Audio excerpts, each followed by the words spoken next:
ఈరోజు రాష్ట్ర వ్యాప్తంగా అన్ని మండలాల పరిధిలో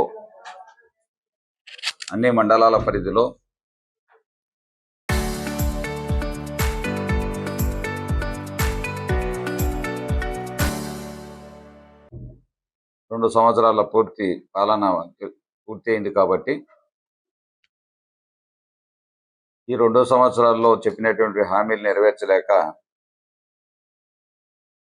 వెన్నుపోటుకు 2 ఏళ్ళు అనే కార్యక్రమాన్ని మొదలుపెట్టి 3 విడతలుగా ఈ కార్యక్రమాన్ని చేయబోతా ఉన్నాం.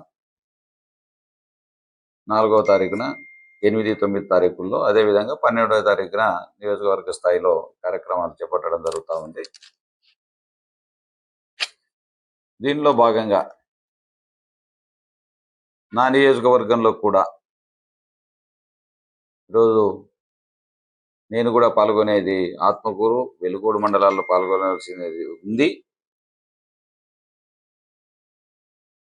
దాన్ని ఈరోజుగా నిన్న సాకుగా చూపించి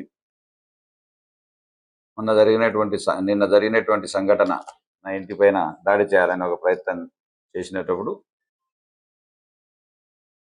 ఇక్కడ ఏదో లా అండ్ ఆర్డర్ ప్రాబ్లం వస్తూ ఉంది అని చెప్పి నాకు నోటీసులు పంపించి కార్యక్రమాలు చేపట్టడానికి వీలు లేదు అని చెప్పి ఈరోజు నాకు పోలీసులు నోటీసు ఇవ్వడం జరిగింది. దానిలో భాగంగానే ఈరోజు ఆ కార్యక్రమాన్ని విరమించుకోవడం జరిగింది. అదే కాకుండా బుడ్డా రాజశేఖర రెడ్డి గారు ఒక కుటిలమైనటువంటి యుక్తితో నేను అక్కడ పాల్గొంటున్నాననే భయంతో అక్కడికి వస్తే ప్రజలు చక్రపాణి రెడ్డికి బ్రహ్మరథం పడతారు, నిన్న మహానాడులో జరిగినటువంటి మీటింగ్కు మించినటువంటి ప్రజలు వస్తున్నారని తెలుసుకొని అక్కడికి వస్తే స్పీచ్ల ద్వారా ప్రజలను రెచ్చగొడతాడనే భయంతో ఆయన నా మీటింగ్లు క్యాన్సిల్ చేయాలనే ఉద్దేశంతో నిన్న ఒక పన్నాగం పన్ని ఒక కుట్ర చేసి ఒక ఆఫీస్ పైన దాడికి మనుషులను పంపించినట్టు యాక్షన్ చేసి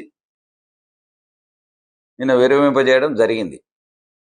ఈరోజు కార్యక్రమాన్ని విరమింపజేయడం జరిగింది. నేను బుడ్డా రాజశేఖర రెడ్డికి ఎందుకు భయం అని అడుగుతా ఉన్నా. నేను ప్రజాస్వామ్యయుతంలో ప్రజాయుతంగా మనం నిరసన కార్యక్రమాన్ని, ఒక ప్రభుత్వాన్ని ప్రజలకు మేలు జరిగే విధంగా చేయాలంటే ప్రతిపక్ష పాత్ర వహించాల్సింది మేము. ఆ ప్రతిపక్ష పాత్రలో వాళ్ళకు ఉన్నటువంటి తప్పులను ఎత్తి చూపుతూ ప్రజలకు తెలియజేయాల్సిన అవసరం మా పైన ఉంది. కాబట్టి ఈ 2 ఏళ్ళు పూర్తయింది, ఈ 2 ఏళ్ళు వెన్నుపోటుకు 2 ఏళ్ళు అనే దాని క్యాప్షన్తో ముందుకు పోతా ఉన్నాం. మా జగన్మోహన్ రెడ్డి గారి ఆదేశాల మేరకు రాష్ట్ర వ్యాప్తంగా ఈ కార్యక్రమాలు ఈరోజు జరుగుతూ ఉన్నాయి. ఈ యొక్క మన మహానాడు కూడా ఎక్కడ చూసినా వాళ్ళ కార్యక్రమాలు ఫెయిల్ అయ్యి నభూతో నభవిష్యత్ అనే విధంగా డబ్బాలు కొట్టుకుంటా ఉన్నారు. వాళ్ళకు కూడా ఎక్కడ చూడలే కొత్త రకమైనటువంటి ఆలోచనలు ఎవరికైనా వస్తాయి అంటే ఇది తెలుగుదేశం వాళ్ళకి వస్తాయి. ఆ కార్యక్రమాలు చేస్తున్నప్పుడు ఒక పార్టీ ఒక కండిషన్ పెట్టిందంట, మీరు ఎంతమంది హాజరైనారు వాళ్ళ యొక్క సభ్యత్వ కార్డును నమోదు చేయండి. ఎంతమంది హాజరైనారంటే వీళ్ళు అందరి దగ్గర కార్డులు ఎత్తుకపోయి ఇంతమంది హాజరైనట్టుగా ఆ కార్డులను అలా చూపించి ఆ కార్డులను దాంట్లో పొందుపరిచి ఇంతమంది ఆడ 200 మంది హాజరైతే 2000 మంది కార్డులు తీసుకొచ్చి 2000 మంది హాజరైనట్టుగా మాది సూపర్ సక్సెస్ అంటున్నారు. మాది సూపర్ సక్సెస్ ఏంది అంటున్నారు. ఈరోజు ఈ కార్యక్రమాలు అంటే ఇలా ఆలోచన ధోరణి ఏ విధంగా ఉందో ఒక్కసారి ఆలోచించుకోవాలి. 2 సంవత్సరాల కాలంలో ప్రజలకు మోజు పోయింది, ప్రజలకు గవర్నమెంట్ పైన పెట్టుకున్నటువంటి నమ్మకం పోయింది, చంద్రబాబు నాయుడు పైన ఉన్నటువంటి నమ్మకం పోయింది, సడిలింది. కాబట్టి మన నియోజకవర్గంలో అయితే ఎక్కడా లేనటువంటి అసంతృప్తి ప్రజల్లో ఉంది. కాబట్టి అతన్ని మొహం పెట్టుకుని ప్రజల్లోకి తిరగలేక ఈ రోజు 2 సంవత్సరాల కాలంలో పూర్తి స్థాయిలో నియోజకవర్గంలో తిరిగిన గ్రామాలు ఇప్పటికీ చాలా ఉన్నాయి, తిరగని గ్రామాలు. కాబట్టి ఇది ప్రజలకు సంజాయిషి నిలదీస్తారనే భయం. ఇంతకుముందు ఏ కోడూరులో ఒక మహిళ నిలదీసింది, ఏం చేసావయ్యా, నువ్వేం పొడిచినావయ్యా బాబు అని. ఆ విధంగా అధికారులు నిలదీస్తా ఉన్నారు. ఎక్కడ చూసినా ఆయన మాట వినడం లేదని చెప్పి అటవీ శాఖ అధికారులను ఆ రోజు కొట్టి తప్పతాగి వాళ్ళ పైన విజృంభించిన విధానాన్ని మనం చూసాం. మళ్ళీ రకాలుగా అభివృద్ధి చూపినికి పోయినాడంట రాత్రిపూట. ఆడ పోయి తన్ని రూమ్లో లేసి కొట్టి అభివృద్ధి చూపి ఏం బొచ్చులో అభివృద్ధి ఏమో చేసింటే కదా ఏమన్నా అభివృద్ధి ఉండడానికి. వాళ్ళ పార్టీ వాళ్ళ మీద తన్ని గ్రామాలలో వాళ్ళ ఊర్లో వాళ్ళని కూడా తన్ని ఆ రాత్రి తాగి వచ్చి కొడితే మళ్ళీ హాస్పిటల్ పాలైతే ఆయనే చూపించి ఒక 5 లక్షలు ఖర్చు కూడా పెట్టుకున్నాడు. పాపం వాళ్ళు ఏం చేస్తారు, ఎవరినైనా అడుగుతారు. అయ్యా ఎమ్మెల్యేను గుర్తుపట్టని వాళ్ళు ఉంటే నన్ను కూడా అడుగుతూ ఉంటారు. మాకంటే ఇప్పుడు ఎమ్మెల్యే లేం కాబట్టి మేము మా డబ్బులు కట్టిపోతూ ఉంటాం. ఆయన ఎమ్మెల్యే కాబట్టి ఫ్రీగా వదులుతారు. ఆయన ఒకవేళ పైన కార్డు ఉంటే కూడా అడుగుతారు. ఎందుకంటే చాలా మంది ఆ ఎమ్మెల్యే స్టిక్కర్లు ప్రతి వాళ్ళు వేసుకొని తిరుగుతూ ఉన్నారు కాబట్టి డూప్లికేట్ కాబట్టి అడుగుతారు, ఎమ్మెల్యేనా కాదా ఉండేదని అడుగుతారు. ఆ ప్రశ్నించినందుకు వాళ్ళని తీసుకుపోయి ఊరి దగ్గర కొట్టి హింసించడం, వయసులో ఆరే వయసులను కూడా మనం వాళ్ళు ఏదో నాకు మద్దతు తెలిపినారనే ఉద్దేశంతో భయం పెట్టుకోవాలనే ఉద్దేశంతో ఆరే వయసులో ఏం చేస్తారు పాపం. ఎవరైనా ఏదైనా మద్దతు ఎవరికి నచ్చిన వాళ్ళకు మద్దతు ఇస్తారేమో తప్ప ఎవరిని దుర్మార్గంగా మాట్లాడిన సందర్భాలు మనం చూడాలి. కాబట్టి ఇలాంటివన్నీ జరుగుతూ ఉన్నాయి. ఇలాంటివన్నీ అవే చేయడమే కాకుండా మన ఫస్ట్ ఎమ్మెల్యేగా ఫెయిల్యూర్ అయినాడు బుడ్డా రాజశేఖర రెడ్డి గారు.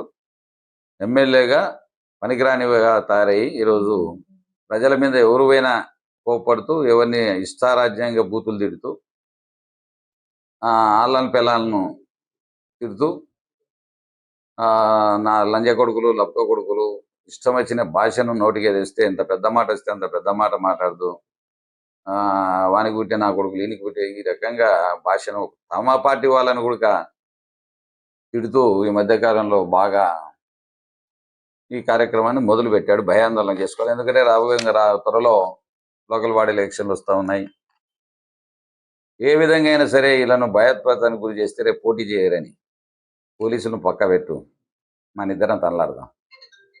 నువ్వు గెలిస్తే నీ కాళ్ళ కింద దూరుతా, నువ్వు గెలిస్తే నీ కాళ్ళ కింద దూరిపోతా, లేకపోతే నువ్వేం చేస్తావు నీకే వదిలిపెడతా ఉన్నా, నీకే నీ విజ్ఞతగా వదిలేస్తా ఉన్నాను. నువ్వు ఓడిపోతే నువ్వు ఇది ఛాలెంజ్, నువ్వు కావాల్సిన మీ పర్మిషన్ తెచ్చుకో ఈ యొక్క చంద్రబాబు నాయుడు దగ్గర. నేను లేకపోతే రాజీనామా చేస్తావు, అది నీ ఇష్టం. చేస్తావా చేయవనేది ఎట్లా ఇంత ముందు కూడా చేస్తా నువ్వు చేసి శిల్ప నేను చేస్తా ఎంత మొగ్గు నువ్వు అనేటువంటి నేనేమో రాజీనామా చేసి నువ్వేమో ఇంటికాడ పనుకొని మొత్తం మందు తాగి ప్రసంగా ఎంజాయ్ చేస్తుంది. ఆ విధంగా నీ మాటకు దేనికి కట్టుబాటు ఉండవు. మాటలు వద్దు, మాటలేమో కోటలు దాటేటట్టుగా మాట్లాడతావు, కాలేమో గడప దాటదు.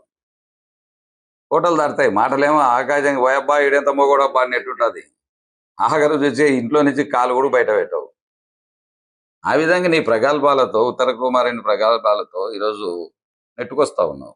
అది అయిపోయింది, తొందరగాలోనే బుద్ధి చెప్పే రోజులు వస్తూ ఉన్నాయి. ప్రజాస్వామ్యయుతంగా మనం పాలన చేయాలి, ప్రజలకు మెచ్చే విధంగా పాలన ఇవ్వండి. ఎవరొద్దన్నారు మిమ్మల్ని? బ్రహ్మాండంగా మీరు సూపర్ 6 కూడా చెప్పుకుంటున్నారు కదా ఈరోజు. బ్రహ్మాండంగా success, super success, super 7 success. బుద్ధిలే నాగరికులు కాకపోతే మీరు 50 ఏళ్ళ పెన్షన్ ఇచ్చినారని అడుగుతా ఉన్నా. డైరెక్ట్ సమాధానం చెప్పండి, ఇంకొద్దు వేరేది వద్దు. 50 ఏళ్ళ పెన్షన్ ఇచ్చినారని బుడ్డా రాజశేఖర రెడ్డిని అడుగుతా ఉన్నా. ఒక్క పెన్షన్ అని ఇచ్చినారా? దాని సమాధానం చెప్పు. తిట్లొద్దు, ఇంకోటొద్దు, సమాధానం డైరెక్ట్ సమాధానం చెప్పు. నేను ఇచ్చినా అన్నట్టు ఇచ్చినానని చెప్పు, నేను ఇవ్వలేదంటే ఇవ్వలేదని చెప్పు. లేకపోతే ఆఖరికి ఏది చేత కాకపోతే ఊపిరి తిరగకపోతే మీరు జగన్మోహన్ రెడ్డి పెట్టిన పాపాలు కడగలాగా తెస్తున్నామని వీళ్ళ ఇదొకటి పాత డైలాగే. లేకపోతే గొడ్డల పార్టీ అనేది డైవర్ట్ చేసేది దాన్ని. ఏది అడుగుతారమో ప్రజలని చెప్పి డైవర్షన్ చేసి ఇంకో టాపిక్ పోయేది. ఇప్పుడు ఏముంది, ఇంటికాడ పోతాను తిట్టడం మొదలు పెడుతున్నావు. అడగాల్సినది మర్చిపోకేం చేస్తావు, అడగాల్సినది మర్చిపోకేం చేస్తావు. నువ్వు ఏదో అడగాలని పోయింటావు ఎమ్మెల్యేను, తిట్టడం మొదలు పెడితే ఏం చేస్తావు? ఆ విధంగా నేను అడుగుతా ఉన్నా డైరెక్ట్గా. ఈరోజు విద్యార్థులకు ఇస్తానన్నటువంటి నిరుద్యోగ భృతి 3000 2 సంవత్సరాలైంది. 36,000 ప్లస్ 2 సంవత్సరాలకు 72,000. నిజమా కాదా? మీరు ఇచ్చారా? దీనికి చెప్పారు సూపర్ 6 ఇంక వేరేటి వద్దు, మన మధ్యాహ్నం తగాలొద్దు. అదేవిధంగా నువ్వు చెప్పినటువంటి 50,000 పెన్షన్కి ఎంత అవుతుంది? 4,000 ప్రకారం 12 48, 2 సంవత్సరాలకు 96,000. 96,000 ఇది ఒక 72,000 ఎంతైంది? దాదాపు 1,70,000 1,68,000. అదేవిధంగా ఆడబిడ్డ నిధి అని పెట్టావు. దానికి 18 సంవత్సరాలు ఒకరే వేసుకున్నాం ఇంట్లో, ఇద్దరు కూడా చెప్పడంలే నేను. మళ్ళీ దుర్మార్గంగా ఇంకోటి ఎంతమంది ఉంటే అంతమందికి ఇస్తావు, ఒక్కరికే చెప్తున్నా నేను, ఎక్కువ కూడా వద్దు ఇంట్లో. దాని ప్రకారం చూస్తే నువ్వు 1500 ప్రకారం 18,000 అవుతుంది సంవత్సరం, అది ఒక 36,000 వేయాలి. అవునా కాదా చెప్పు, వద్దు దాని గురించి. నీ సూపర్ సక్సెస్ ఇంకొకటి నీ డబ్బా నువ్వు కొట్టుకో, మేము వద్దాం. ఇది వాస్తవాలకు రండి, పోదాం. 2 సంవత్సరాల కాలం గడిచిన తర్వాత కూడా వాస్తవాలు పక్కన పెట్టి ఇష్టం వచ్చినట్టు మాట్లాడడం అనేది కరెక్ట్ కాదు. అదేవిధంగా గ్యాస్ సిలిండర్లు సంవత్సరానికి 3 సిలిండర్లు ఇస్తామని 2 సంవత్సరాలు 6 సిలిండర్లు అయితే ఒక సిలిండర్ చేతులు పెట్టారు. ఇది వాస్తవమా కాదా? నేను అడిగిన దానికి సమాధానం అంతే. ఈ సమాధానాలతో దాట వేస్తూ ఆనా కొడుకులు ఈనా కొడుకులు అని ఒక కలెక్టర్ ముందర అడ్డగోలుగా నువ్వు చేసిన అభివృద్ధి చెప్పకుండా ఎవరికి పుట్టినా కొడుకులు అని చెప్పి రకరకాలుగా తిట్టి, ఒక డిస్ట్రిక్ట్ మేజిస్ట్రేట్ ఆమె ముందర మాట్లాడుతూ ఉంటే మనం సుమోటోగా ఎందుకు కేసు బుక్ చేయలేదని కలెక్టర్ గారిని ప్రశ్నిస్తా ఉన్నాం. ఈరోజు నిలదీస్తాం, రేపు అవసరమైతే రేపు జిల్లా వ్యాప్తంగా నిరసన తెలియజేస్తాం ఈ విషయంలో. ఎందుకంటే ఇలాంటి పాలన జరుగుతూ ఉంటే, మా మంచి పాలన అంటే ఎటువంటి పాలన ఇది? ఏం జరుగుతూ ఉంది రాష్ట్రంలో? ఇటువంటి పాలన అందిస్తూ, అదేవిధంగా రైతాంగానికి 2 సంవత్సరానికి 20,000 ఇస్తాను నేను, 40,000 2 సంవత్సరాలు అవుతా ఉంటే నువ్వు ఇచ్చింది 14,000 ఇస్తే 26,000 ఏమైనా అని అడుగుతా ఉన్నాం. ప్రశ్నిస్తాం మేము, ప్రతిపక్షం, మా బాధ్యత. కాబట్టి 26,000 ఏమైనాయి, మాకు ఇవ్వాల్సినటువంటి ఎన్ని సొమ్ములన్నీ ఎప్పుడు ఇస్తావు? ఆ విధంగా. అదే కాకుండా నీవు ఈరోజు తల్లికి వందనం ఒక సంవత్సరం, మొదటి సంవత్సరం కొట్టావు, 2వ సంవత్సరం ఇచ్చావు, 9,000 ఇచ్చావు, 10,000 ఇచ్చావు, 12,000 ఇచ్చావు, 17,000 ఇచ్చావు, అరకొరకు ఇచ్చావు. అది కూడా పూర్తి స్థాయిలో ఇచ్చిన పాపన. అది కూడా ఆ రోజు జగన్మోహన్ రెడ్డి గారు హయాంలో ఎన్ని లక్షల పింఛన్లు ఇచ్చారు, మీరు ఎన్ని పింఛన్లు ఇచ్చారో చెప్పండి ప్రజలకు. అది కాకుండా డైవర్సిఫికేషన్ రాజకీయాలు, ఏదో ఒకటి గొడ్డల పార్టీ అనేది మధ్య కొత్తదైంది. మీది గొడ్డల పార్టీ, మాది గొడ్డల పార్టీ, నీది వెన్నుపోటు పార్టీ. మాది గొడ్డల పార్టీ అనేటప్పుడు నీది వెన్నుపోటు పార్టీ. కానీ నుంచి అధికారంలోకి వచ్చారు, ఏ విధంగా వచ్చారు మీరు అధికారంలోకి? మీరు ఎన్ని రకాలైనటువంటి హామీలు ఇచ్చారు, ఎన్ని నెరవేర్చారు అనేదాన్ని 7లోనే నేను చెప్పినటువంటి అరకొర పూర్తి స్థాయిలో ఏది ఇవ్వాల. ఫ్రీ బస్సులు అన్నారు, ఫ్రీ బస్సులు దానిలో కూడా ఫ్రీ బస్సులు అంటే 16 రకాలైనటువంటి బస్సులు ఉన్నాయి. దాంట్లో ఫ్రీ బస్ అంటే 16 రకాల కేటగిరీలు ఉన్నాయి. నువ్వు ఇచ్చినటువంటి 5 కేటగిరీలే పల్లె బస్సులు లాగా అలాంటివి ఇచ్చావు. సరే, దాంట్లో కూడా కాదనా, అన్ని లగ్జరీ బస్సులు పెట్టలేరు కాబట్టి కాదనం. కానీ అదేనా అదే చెప్పబోతున్నా. అదేనా పూర్తి స్థాయిలో బస్సులు ఇచ్చారంటే అరకొర బస్సులు ఇచ్చి ఈరోజు చీరలు దించుకునే పరిస్థితి జాకెట్లు దించుకునే పరిస్థితి తెచ్చినారు. ఆడవాళ్ళు బస్సు ఎక్కితే పిల్ల ఏదైనా చినిగిపోయిందంటే బస్సులో తన్నుకొని వచ్చినారని అర్థం. ఆ పరిస్థితి ఈరోజు రాష్ట్రంలో ఉందంటే ఆటో వాళ్ళ కడుపులు కొట్టారు, ఈరోజు వాళ్ళందరికీ పెట్టారు. అదేనా రాష్ట్ర వ్యాప్తంగా ఫ్రీ బస్సులు అన్నారు, ఎక్కడైనా పూర్తి స్థాయిలో ఈరోజు శ్రీశైలం టు తిరుపతి ఉన్నాయా బస్సులు? దేవస్థానం టు దేవస్థానం ఎక్కడ లేవు. అరకొర బస్సులు వేసి అది ఇది ఎక్కేదానికంటే ఒక జీపు బాడెక్కు తీసుకుపోయే అనే పరిస్థితి తీసుకొచ్చారు. నలుగురు కలిసి ఒక జీప్ మాట్లాడుకుని వెళ్దాం అనే పరిస్థితి తీసుకొచ్చారు. రాష్ట్రంలో ఈ రకమైనటువంటి పాలన నడుస్తూ ఉంది. దీన్ని మాట్లాడితే ఈరోజు కేసులు పెట్టి రాష్ట్రంలో ఎంతో ఇబ్బందులకు గురి చేస్తూ ఉన్నారు. మీ పత్రికలలో వచ్చినటువంటి అడ్వర్టైజ్మెంట్ ఈరోజు ఈనాడులో వచ్చినటువంటి బాబును మళ్ళీ రప్పిద్దాం సర్వజన సంక్షేమం కోసం అంట. సర్వజన సంక్షేమం కాదు, తినడం కోసం, సేవ్ చేయడానికి వీళ్ళు ఇచ్చినటువంటి ఈ కార్యక్రమాలు 2 సంవత్సరాలు తినడం తప్ప ఏమన్నదా? ఈరోజు అడ్డగోలుగా బియ్యం, స్టోర్ బియ్యం అమ్ముకుంటా ఉన్నారు. ఏందయ్యా, పేదల బియ్యం మీరే ఇచ్చారు, మీరే కొంటా ఉన్నారు. ఆ పేదలు ఏమన్నంటే, పేదలు ఇప్పుడు మధ్య తినడం లేదు, దోశలు పోతున్నాయి అని చెప్పి వీళ్ళు కాజేస్తా ఉన్నారు. ఆ దోశలన్నీ ఇన్ని తింటున్నారు. ఆ విధంగా పాలన సాగిస్తూ ఉంటే ఇసుక నువ్వు పెట్టినావు, రేటు పెట్టినావు, సంతోషం, కంటిన్యూ చేయి, మంచిదే. నీకు కూడా మేము కూడా హ్యాట్సాప్ చెప్తాం. అట్లా కాకుండా టన్నుకు 200, మళ్ళీ ఎమ్మెల్యే కమిషన్ కింద 200 రూపాయలు పెట్టావు. టన్నుకు 200 రూపాయలు ఎమ్మెల్యే కమిషన్ పెట్టావు. అదేవిధంగా ఈరోజు బెల్ట్ షాపులు గ్రామాలలో చూస్తూ ఉన్నాం. బెల్ట్ షాపులు విపరీతంగా ఎక్కడ చూసినా బెల్ట్ షాపులు ఈరోజు తాండవిస్తా ఉన్నాయి. బెల్ట్ తీస్తాననే పెద్ద మనిషివి బెల్ట్ తీయడం పోను ఇంకా బాగా బ్రతికడానికి ఉపాధిగా మార్చావు దాన్ని. అదే కాకుండా ఈరోజు గ్రామాలలో చూస్తా ఉన్నాం, సబ్ రిజిస్ట్రేషన్ ఆఫీసులలో కూడా ఈరోజు ఈ యొక్క చిన్న దొరల దందాలు, అందులో లేఅవుట్లలో కూడా దందాలు, అన్ని రకాలుగా ఈరోజు ఎక్కడ చూసినా ఈరోజు అడ్డగోలుగా సంపాదనే ధ్యేయంగా బ్రాందీ షాపుకు దానికి ₹1,00,000, మళ్ళీ మహానుభావుడు నోటుకు వచ్చి అబద్ధం ఆడతాడు. నేనా డబ్బులు తీసుకునేది, నువ్వు ప్రమాణం చేయి, నేను రాజకీయం మానేస్తాను. చేసేది తలనీలాలకు వచ్చినటువంటి టెండర్లకు వస్తే తన్ని పంపించి మీరు పేపర్లో, నేను రాయడం కాదయ్యా బాబు, పేపర్లలో వస్తున్నటువంటి ఇది చెప్తా ఉన్నా నేను. పేపర్లలో వస్తే మళ్ళీ వాడిని బెదిరించి నా కొడుకులు పేపర్లో రాస్తాను ఒకనొక కథంది అనేది అన్నీ రాస్తే, నీకు భయపడేటైతే ఎందుకు రాస్తాడు? ఎందుకు, ఎవడు భయపడుతున్నాడు నీకు? ఈ పెళ్ళాం కూడా భయపడ్డానులే ఈ రోజులలో. భయపడగానే ఈవేళ భయోత్పాతాన్ని సృష్టించాలని ఒక ప్రయత్నం చేస్తా ఉన్నాను. చక్రపాణి రెడ్డి నీ తోటి ఒక శాసనసభ్యునిగా, 2 సార్లు ఎమ్మెల్సీగా, 2 సార్లు పార్టీ ప్రెసిడెంట్గా, ఎన్నో రకాలైనటువంటి పదవుల్లో ఉన్నటువంటి వ్యక్తిని నువ్వు ఈరోజు ఆనా కొడుకు ఈనా కొడుకు దుష్ప్రచారాలు అడ్డగోలుగా మాట్లాడము. ఏది మాట్లాడితే ఈరోజు ఎవరన్నా నీకు సపోర్ట్ ఉన్నారా? నువ్వు మాట్లాడిన తీరుకు, ఈరోజు నేను మాట్లాడిన తీరుకు గమనిస్తా ఉన్నారు. బుద్ధి లేనటువంటి మాట్లాడినాడు కాబట్టి చక్రపాణి రెడ్డి మళ్ళీ దానికి సమాధానం ఇచ్చాడు అనుకుంటున్నారు. రాష్ట్ర వ్యాప్తంగా ఇదే చర్చ జరుగుతూ ఉంది. అడ్డగోలుగా ముందు మాట్లాడాడు. దానికి సాక్ష్యం కలెక్టర్ గారు. కలెక్టర్ గారి సమక్షంలో జరిగితే మళ్ళీ నేనేదో నీవు రాకుండా 10 రోజుల పాటు సరేలే దీన్ని ఎందుకు పెద్ద చేయాలి, సరే ఇంతటితో ముగిద్దామని నేను అనుకుంటా ఉంటే, మళ్ళీ వెలుగోడులో మహానాడు సందర్భంలో నా కొడుకు రాలే భయపడిపోయినాడు వాడు నా కొడుకు అనే కథ తెలుసుకున్నాం అనుకున్నా. మళ్ళా మొదలుపెట్టి మళ్ళీ బూతులు తిడితే నాకు కడుపులో మండదా? నా కొడుకును అంతకుముందు కూడా అంతే, నా తండ్రిని ఇష్టం వచ్చినట్టు తిరిగితే ఆ రోజు చెప్పిన ఒకసారి లోకేష్ బాబు వచ్చినప్పుడు అడ్డగోలుగా ఆయన ఏదో రైమ్స్ కోసం నన్ను మాట్లాడితే ఈడు అడ్డగోలుగా ఆడ లేనిపోయినవి ఆయనకు నేర్పి చేస్తే ఆ రోజు సమాధానం ఏం చెప్పాలో చెప్పిన, అరే బాబు నువ్వు ఇటు తిక్క కూర్చొని తిరుగుతుంది రా స్వామి నీకని. కాబట్టి ఇటువంటివి మానుకోవాలి. ఇవన్నీ ఇటువంటి పద్ధతులు మానుకోకపోతే తీవ్రమైనటువంటి దాడులు కూడా చేస్తాం, దాంట్లో అనుమానం లేదు. ఈసారి ఏముండదు, ఇట్లా ఉండదు. ఆఫీసుల మీద నీ మాదిరి మునమోపి మాదిరి ఎవరు లేని ఆఫీస్కి ఎవడని పోయి రాయేసి రావచ్చు.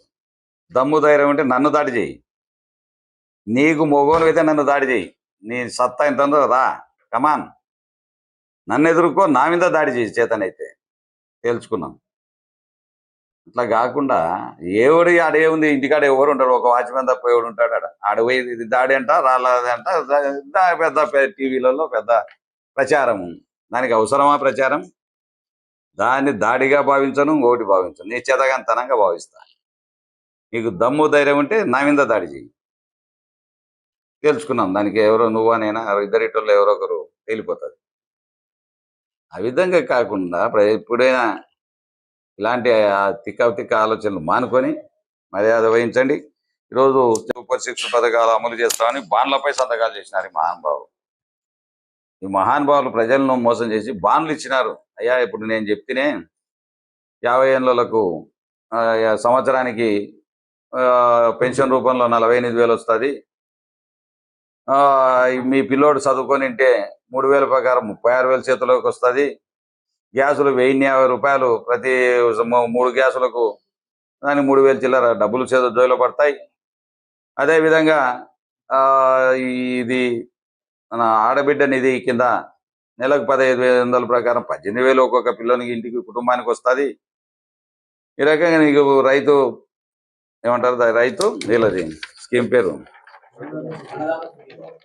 అన్నదాత సుఖీభావ పేరుతో దాన్ని 20,000 రూపాయలు ఇస్తాం, మీ సంవత్సరానికి 20,000 వస్తుందని చెప్పి ఇవన్నీ బాండ్లు రాయించి పవన్ కళ్యాణ్ గారు, చంద్రబాబు నాయుడు గారు సంతకాలు పెట్టారు. దీంట్లో బీజేపీలు పెట్టే తెలివిగా, ఇది మేము కదా పైనుంచి పంపించేది లెక్క, ఇది మేము పెట్టామని చెప్పి వాళ్ళు గుండు జుండ చుట్టారు. వాళ్ళు పెట్టాలి దొరకాలి, వీళ్ళిద్దరు పెట్టినారుగా పొట్సాం ఇద్దరం అని చెప్పి, ఈయన బాబు మాట లేని పవన్ కళ్యాణ్ ఆవేశం ఎక్కువై ఆలోచన లేకుండా సంతకం పెట్టినారు. ఈరోజు మేము ఆ బాండ్లనే చూపిస్తున్నాం, అయ్యా బాబు నీకు ముట్టినాయా లేదా అని చెప్పి ప్రజలను ప్రశ్నించి ఈరోజు తగలబెట్టడానికి రెడీ చేశాం. మీరు ఇచ్చిన బాండ్లు వద్దు, మాకు ప్రజల చేత తిరస్కరింపబడే విధంగా ప్రజాస్వామ్యయుతంగా ఈరోజు నిరసన కార్యక్రమాలు చేస్తా ఉన్నాం. ఈరోజు నన్ను చేయకుండా ఈరోజు పోలీసులు అడ్డుకున్నారు. పోలీసులు ఎక్కడ బయటికి వెళ్లకుండా ఈరోజు అవసరం చేశారు. నిన్న రాత్రి నుంచి కూడా కథలు లేకుండా ఈరోజు ఇబ్బంది పెడతా ఉన్నారు. దేనికైనా సరే, ఈ రోజైనా సరే, మళ్ళీ అయినా సరే, ఒకసారి ఈ రోజు కాకపోతే ఇంకో రోజు వస్తుంది టైం. కాబట్టి ఈ బుడ్డాను వదిలిపెట్టే ప్రసక్తే లేదు. ఎందుకంటే మాటలతో కాదు, నొప్పి తగిన గాయమైన తర్వాత, మనసు గాయమైన తర్వాత ఎవరు ఎంతటి వాడైనా ఎవరు లెక్క పెట్టరు. చిన్నవాడు కూడా ఈరోజు మాట పడే పరిస్థితుల్లో లేరు. అది గమనించుకోవాల్సిన అవసరం ఉంది. కాబట్టి ఈ యొక్క మేనిఫెస్టోలో ఇంకా ఎన్నో రకాల రూపంలో ఇచ్చినటువంటి బాండ్లు, ఇది బాబు షూరిటీ, మనం భవిష్యత్తు గ్యారంటీ అన్నాడు, మోసం గ్యారంటీ అనేది ప్రజలు ఇప్పుడు అర్థం చేసుకున్నారు. భవిష్యత్తు గ్యారంటీ అని ఆయన చెప్తే ఈరోజు మోసం గ్యారంటీ జరిగింది. మనం మోసపోయాం. ఇంకా రాబోయే రోజుల్లో ఎలక్షన్లలో బుద్ధి చెప్పాల్సిన అవసరం ఉంది అని చెప్పి ఈరోజు ప్రజలు ఎదురు చూస్తూ ఉన్నారు. కాబట్టి ఇవన్నీ కూడా ఇప్పుడు కూడా మేము ఆత్మకూరుకు వెళ్ళాలనే ఒక ప్రయత్నం చేస్తూ ఉన్నాం. ఇప్పుడు పోలీసు వాళ్ళని కూడా రిక్వెస్ట్ చేస్తూ ఉన్నాం. ఎందుకంటే మా ఆఫీస్కు మేము పోవడానికి పర్మిషన్ ఇవ్వమని అడుగుతా ఉన్నాం. అయినా ఏదో అక్కడ జరిగిపోతుందనే ఒక భయాందోళనను పోలీసు వారికి కూడా గ్యారెంటీ ఇస్తా ఉన్నాం.